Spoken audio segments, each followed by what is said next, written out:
So before we do our normal, I got a simple question. How powerful do you think Mother Righteous is? Because when she first got introduced and we find out who she actually was, I'm just thinking she's just another Sinister. But when Legion had to fight Nimrod and he knew he couldn't do anything about it, who did he call? He called Mother Righteous to get to Nimrod, and she got to Nimrod. And if you've been paying attention to anything X, we all know nobody gets to Nimrod. And as I was reading this comic, once I found out where our 250,000 missing mutants really are, I was like, how? How? Anyway, ladies and gentlemen, my name is Dorian. This is SCN Comics, and we are continuing our coverage of Fall of X with Immortal X-Men number 16.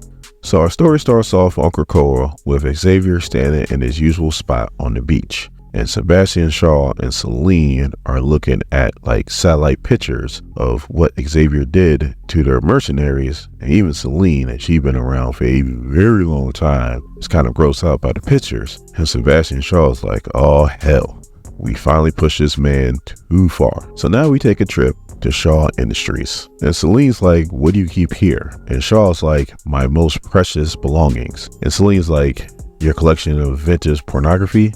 And Sebastian Shaw's like, even more precious than that. Hey, at least he admitted it. And he goes, for example, I have this most precious thing. And he grabs something little, puts in his pocket in case I ever need it, which I don't, not today, and hopefully ever. But today, I have this, my Hellfire armor, designed by myself, commissioned and built for when I need it. Do you like it? And Selene's like, I actually do. And Selene's like, well, if you're going in this, I still don't see why we just don't send in the Stark Sentinels. And Sebastian Shaw's pretty much like, because he doesn't want Orcus involved in this. Krakoa is his to exploit and nobody else. And now all he has to do is get rid of Xavier. And Selene's like, Hellfire armor, huh?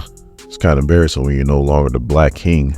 And Sebastian Shaw's like, oh, Selene, I see things are back to normal. I'm working with people I despise. I miss a Krakoan age already. So then he gets into the suit and he goes, so let's kill this fallen saint and get back to exploiting this thing for enormous amounts of money.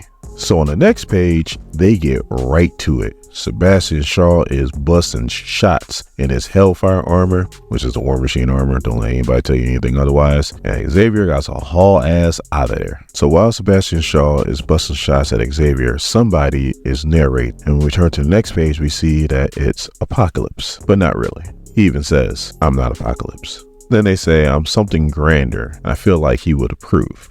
Talking about Apocalypse. And they're like, I'm here to test these mutants. Some of them have been in the danger room, but now they're in the most dangerous room of all. I want you guys to keep that in the back of your head. So on the next page, we see Goldball screaming for help, talking about he can't die again because he's being attacked by Bishop, a bunch of them. Which, if you're a fan of the channel, you know and I know that Bishop is currently in the Children of the Vault series, which I have a link to the playlist right here. It's fantastic. And the Nexus comes in and does what he does, which is save people. Because right now he seems to be the only one doing it. And the Wolverine busts out of nowhere and is about to slash both of them. But our foul-mouthed super mutant Hope comes in and saves the day. So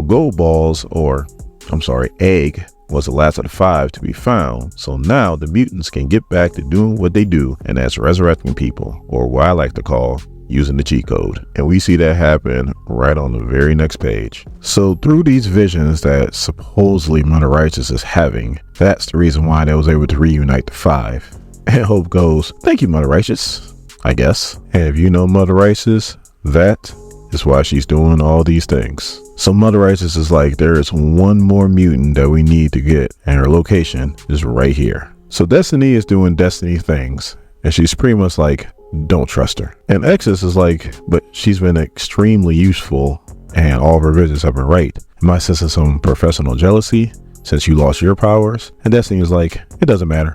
You still shouldn't trust her. And Hope's like, Irene, you're asking a lot. It'd be a lot easier if you would just let me read your mind.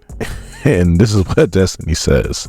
I quote, I know things that will burn the skin off your bones and render the skies asunder. You would endanger everything if you looked inside of here. And then both Exodus and Hope starts to apologize to Destiny's, let her know, like, look, we're all going through a hard time right now. We hope you get your powers back, and, you know, we shouldn't have came down on you just because you don't have them.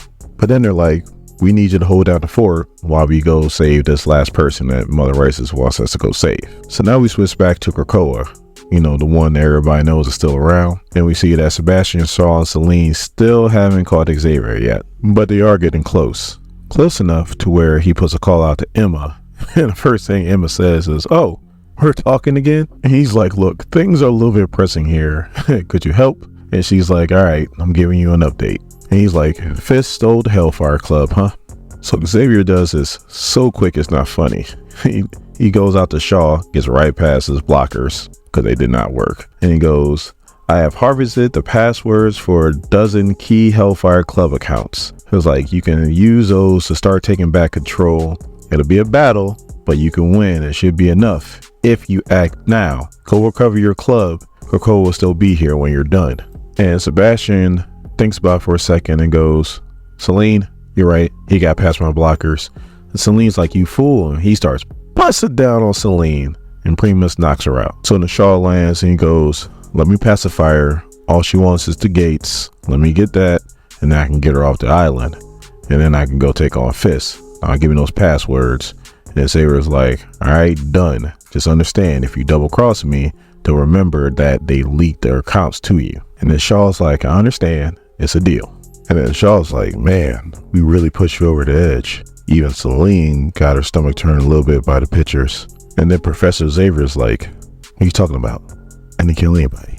So now Exodus and Hope finds the last mutant that Mother Righteous wanted them to find, and it's Jean, but she's dressed up like during the Dark Phoenix saga. And she's talking like she's the Phoenix too.